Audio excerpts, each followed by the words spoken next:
La reina, en veure aquell gest d'amor, va voler oferir la mà de la seva filla al cavaller, però ell va aclarir que no se la mereixia, que només havia vingut per ajudar-los i que havia de continuar lluitant en altres batalles.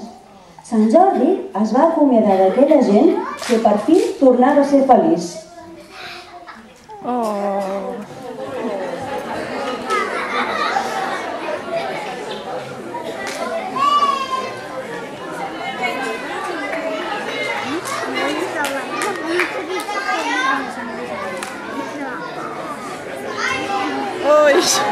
Ui, s'ha enfadat la princesa. Tot seguit va desaparèixer tan misteriosament com havia arribat.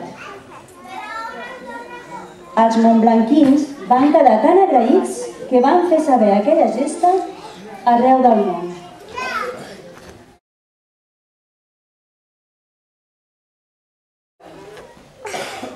Mentre que tothom era feliç a Montblanc perquè el drac havia mort, la princesa vivia un autèntic infern.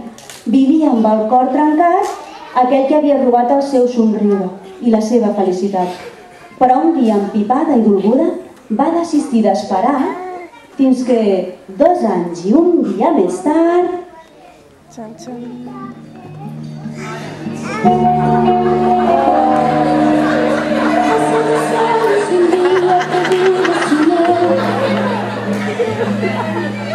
Hace 2 años y un día que no lo he vuelto a ver, y aunque no he sido feliz aprendí a vivir sin su amor.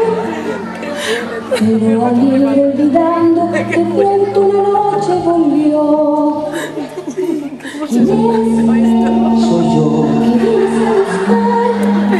A ti. Ya es tarde. ¿Por qué?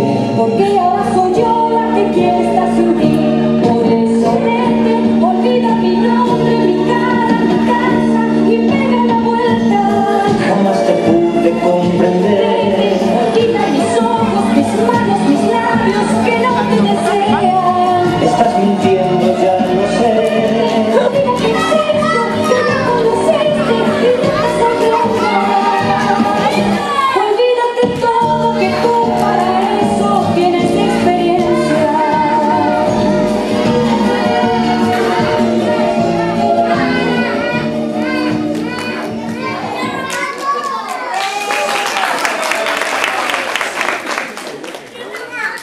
Però la princesa, tremolosa, el va mirar als ulls i li va dir: em vas salvar la vida i això no ho puc oblidar.